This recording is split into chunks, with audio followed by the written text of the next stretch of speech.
Hi, Aries. Welcome to Pandora's. Shit. It always happens at the beginning. That's the It best does. The time. first one is always, it's like the first pancake. Yeah. You know, the It's first like the pancake first, just doesn't come out right. You yeah. have to feed it to the dog, and then you make the next pancake, and it's all good. And Aries just gets the brunt of it, right? Uh-huh. Okay, three, two, one. Hi, Aries. Welcome to Pandora Astrology's monthly horoscope for October 2020. For you, Aries, this month's themes pit you squarely against other people. You're going to find yourself in some conflicts with other people. You might find that a lifelong love reading can help you with this stuff. We've got stuff for you about Venus. Mars retrograde, of course, is still going on. There's some Mercury activity and several moons, including a blue moon. Hey, Julia, you want to kick this off with stuff about Mars, Mercury, and Venus? Ooh, sure do, Jamie. Well, hey there, Aries. So Mars is retrograde in your first house of self all month. So Mars is a planet of activity and drive. And when it's retrograde, it means that you're going to have just a very frustrating time, especially with your self-assertion and how you get along with other people. And since Mars is the planet of anger and it's in your first house and retrograde, that means that you're going to be embodying this frustration and maybe just kind of blowing up at people. So just make sure to take a deep breath and count to 10 before you do any of that. Mercury, the planet of communication and mentation, goes retrograde in your 8th house on October 13th. Mm. Now, the 8th house is the house of research and investigation, also other people's money. So you could be reviewing the money shared finances that you have, whether it's with people that you're close to, like a partner, or shared finances that you have with a bank, through a loan or through a mortgage. And since this is also the house of investigation, if you've been sort of deep diving on some subject, you might have to also review your conclusions about it too. Mm.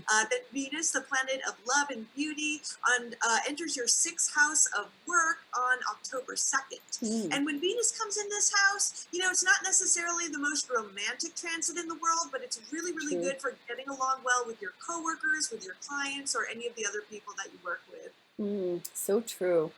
And we've been talking about this Mars retrograde for the last couple of months, so you might want to check out your August and September horoscopes to find out more about the nature of Mars retrograde and what it means that it sits there in your first house. Now we have a couple of moons to talk about. Right away at the beginning of the month, we have a full moon in Aries, your sign, on October 1st. Here it is, Moon in Aries opposed Sun in Libra, and this is really where it sits when I'm talking about getting into conflicts with other people. The moon, especially when it's full, can make you really emotional. We've already got that super intense Mars going on there in your first house. So this moon will definitely be, and you should really think about it as lasting for the day of the moon, but also the day after and the day before. So for a couple of day period there, you really might want to curb your impulses and watch your tongue too, lest you scorch, the people that you care about the most. Then mid-month on the 17th, we have got a, where is it? It looks like it's here on the 16th, but it actually, I guess it is the 16th. It's a new moon in Libra, and that also falls in your relationship house. And now new moons signify new beginnings.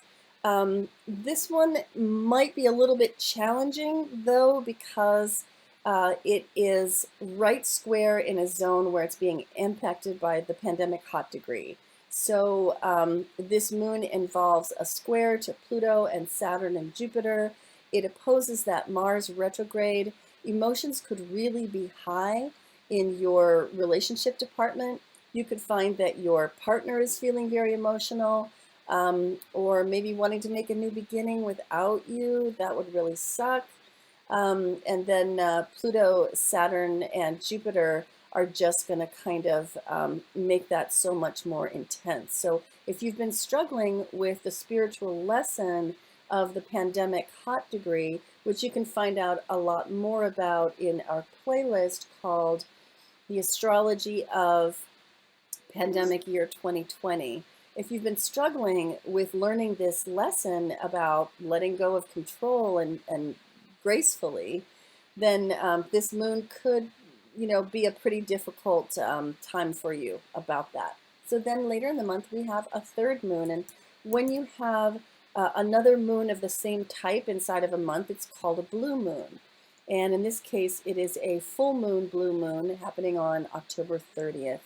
Right here, and you can see the moon is here in Taurus in your second house, opposed the sun in Scorpio in your eighth house. And so this is the axis of finance, which Julia was talking about, with Mercury there in your eighth house. And so feelings will run high, as they do during full moons, but in particular, it's going to be around themes of money and security and safety. So that might have to do with health for you, or it might have to do with finances and issues of trust. So these are the things to keep your eyes on around this moon. Well, that's all that we have for you today. If you enjoyed this video, please be sure to like, share, and subscribe. We'd love to see you again on our YouTube channel, Pandora Astrology. You can always find the news of the month here, aggregated into playlists for your viewing pleasure. And be sure to visit us on the internet at pandoraastrology.com. And we'll see you around the cosmos. Bye. Bye-bye.